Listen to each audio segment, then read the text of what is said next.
I bet you didn't know the incredible story of Samson, a tale of strength, faith, and redemption. The Israelites were once again under the cruel thumb of the Philistines. Their heartfelt prayers for deliverance rose to the heavens. The Lord, in his infinite mercy, heard their pleas. An angel appeared to a woman named Manoah and her husband, bringing hope.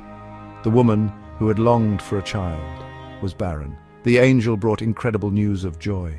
"You will conceive and give birth to a son," he declared. "He will be a Nazirite set apart to God from birth."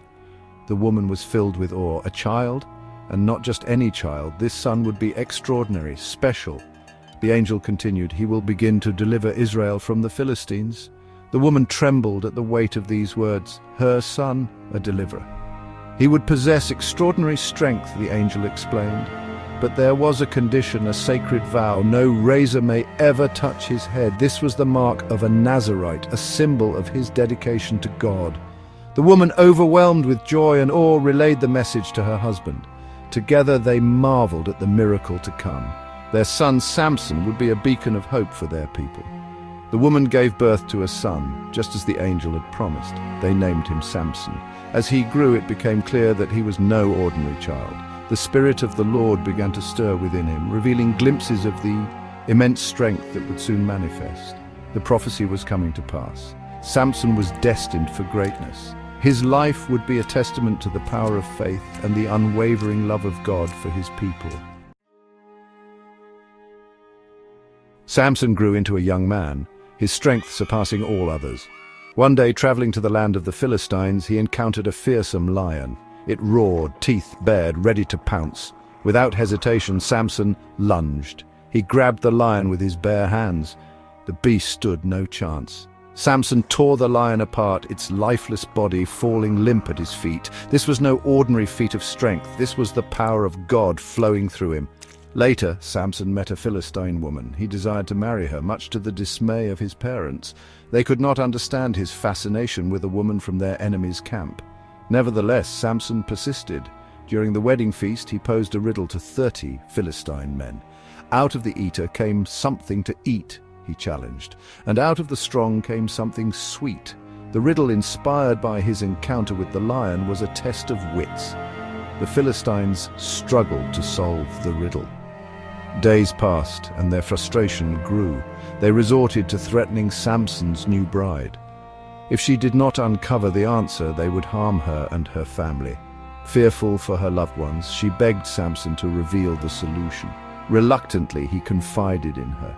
She, in turn, betrayed his trust and told her people the answer. Samson was furious. His rage burned like fire. "If you had not plowed with my heifer," he seethed, "you would not have solved my riddle." Samson, driven by a sense of justice, sought to right the wrongs done by the Philistines. He courageously confronted 30 men from their village. He reclaimed their garments, presenting the clothing to the astonished wedding guests. His heart felt the sting of betrayal, both by his wife and by the Philistines who had manipulated her, yet his determination was unwavering. This was just the beginning of his mission to bring justice. Samson's actions sparked a significant conflict between the Israelites and the Philistines. Time and again he would stand up against them, his superhuman strength inspiring awe and respect. He took bold actions, like burning their fields, to disrupt their power. Once, armed with nothing but the jawbone of a donkey, he overcame 1,000 Philistine soldiers. Each victory added to his legend, inspiring hope in the hearts of the Israelites. Yet for all his might, Samson was also a man of deep reflection. His true strength lay not just in his physical power, but in his heart's desires. Samson fell in love again, this time with a woman named Delilah. Her beauty was captivating, and she had a determined spirit. The Philistine rulers, eager to understand Samson's strength, approached Delilah with a proposition. "Discover the secret of his great strength," they urged her, "and we will reward you generously." Delilah, seeing an opportunity, agreed. She showered Samson with affection, all the while planning to uncover his secret.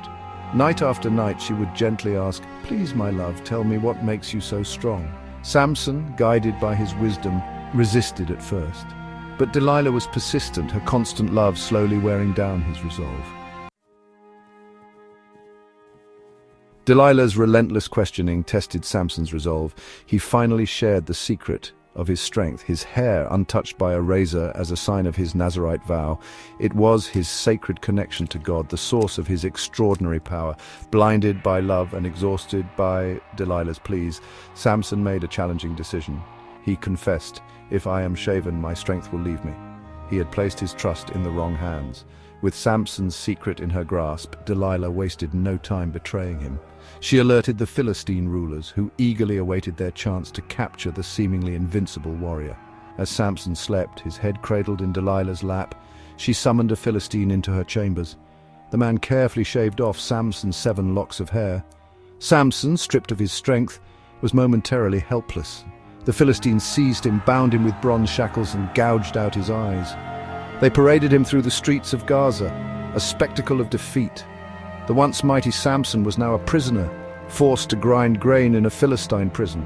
One day, the Philistine lords gathered in the temple of Dagon, their god. They were celebrating their triumph over Samson, their laughter echoing through the grand hall. Samson, his hair now grown back, was brought in to entertain them. The crowd jeered and mocked the blinded giant. But Samson had one final act of courage left. He whispered a prayer to God. "Lord God, please remember me. Give me strength just once more." Feeling the familiar power surge through him, Samson grasped the 2 central pillars that supported the entire temple. With a mighty roar, he pulled with all his might. The pillars crumbled, the roof caved in, and the entire temple collapsed upon Samson and the Philistines celebrating within. In his final act, Samson achieved a victory, his sacrifice delivering his people from their oppressors. His story, a testament to the enduring power of faith and redemption, echoed through generations.